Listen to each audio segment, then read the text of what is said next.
Halo Sobat Facebook Pro, hari ini kita akan membahas mengenai standar komunitas Facebook Pro. Apa saja standar komunitasnya dan apa saja konsekuensi ketika kita melanggar standar komunitas mereka. Nanti kita akan bahas dalam video ini ya teman-teman. Untuk kalian yang belum subscribe, segera subscribe channel saya agar tidak ketinggalan mengenai konten edukasi seputar Facebook Pro. Oke, tanpa perlu basa-basi kita langsung ke videonya.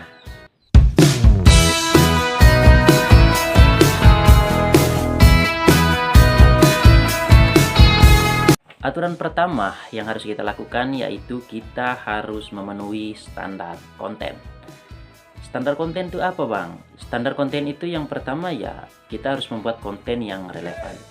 Jadi konten yang relevan itu kita membuat sebuah konten sesuai dengan topik pada halaman atau Facebook Pro kita. Misalnya kita membuat konten tentang masak atau membuat konten tentang hiburan.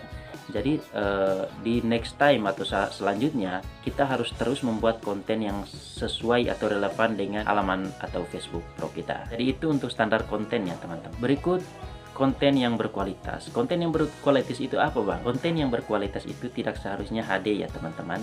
Jadi kita membuat video asalkan wajah kita terekam dengan jelas seperti yang saya lakukan ini dan audio kita terdengar jelas, itu sudah tergolong dalam konten yang berkualitas tinggi.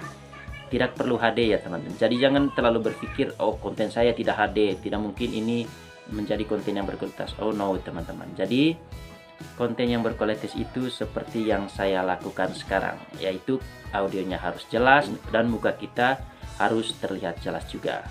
Berikut konten yang tidak mengandung unsur sara. Jadi teman-teman, Facebook Pro itu atau halaman Facebook sangat melarang konten yang berbau unsur sara seperti pencemaran nama baik, menghina ras, suku atau agama orang lain. Jadi itu konten yang sangat dilarang oleh Facebook ya teman-teman. Jadi teman-teman jangan coba-coba membuat konten yang seperti itu karena nanti akan diberikan peringatan oleh Facebook itu sendiri. Jadi itu baru standar konten ya teman-teman. Terus kemudian yang kedua itu standar keamanan. Di dalam standar keamanan Facebook Pro tentu punya rincian lagi. Yang pertama yaitu tidak ada penipuan.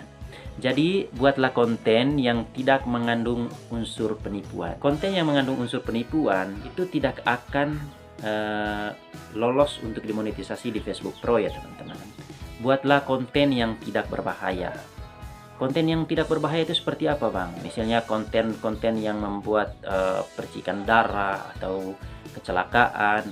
Itu konten-konten berbahaya ya teman-teman. Jadi itu dilarang di Facebook Pro. Oke, sampai sini sudah paham ya? Kalau sudah paham mengenai standar konten, standar keamanan, kita masuk ke sesi yang ketiga. Ini yang paling penting ya teman-teman. Peringatan yang diberikan oleh Facebook Pro ketika kita melanggar standar komunitas mereka. Teman-teman, konsekuensi pelanggaran itu dibagi menjadi 3 lagi. Nah, yang pertama itu peringatan, yang kedua itu pembatasan akun, dan yang ketiga penutupan akun. Jadi teman-teman, ketika kita melanggar salah satu dari apa yang sudah saya jelaskan sebelumnya, tentu saja Facebook akan memberikan kita teguran, entah itu teguran ringan, entah itu teguran berat, ataupun teguran keras. Jadi kita akan kupas tuntas ya teman-teman mengenai teguran ini. Yang pertama itu peringatan. Gambarnya seperti ini ya teman-teman.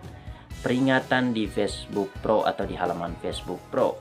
Peringatan itu merupakan teguran ringan dari Facebook ketika kita menjiplak konten seseorang atau mere-upload konten orang lain.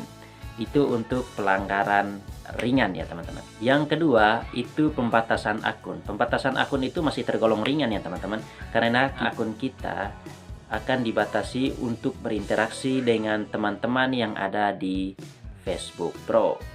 Jadi pembatasan akun itu pelanggarannya karena apa ya? Karena kita membuat pesan spam sebenarnya teman-teman. Komentar spam, follow to follow, terus komentar saling interaksi, itu yang membuat akun kita akan dibaca sebagai pelanggaran dan nanti akan diberi teguran oleh pihak Facebook. Dan pembatasan akun ini masih tergolong dalam peringatan sedang ya teman-teman. Untuk yang terakhir yang kita bahas hari ini yaitu penutupan akun. Nah, kalau penutupan akun ini ya teman-teman, itu adalah teguran paling sadis dari Facebook Pro. Nah, untuk penutupan akun, Facebook tidak tanggung-tanggung ketika kita melakukan pelanggaran berat. Oke, pelanggaran berat itu seperti apa, Bang? Ya, pelanggaran berat itu ketika kita membuat konten yang sangat berbahaya, konten yang berbau unsur sara, konten yang mengandung unsur penipuan. Itu semua merupakan konten-konten yang dikategorikan ke dalam pelanggaran berat oleh pihak Facebook. Oke, itu saja penjelasan dari saya.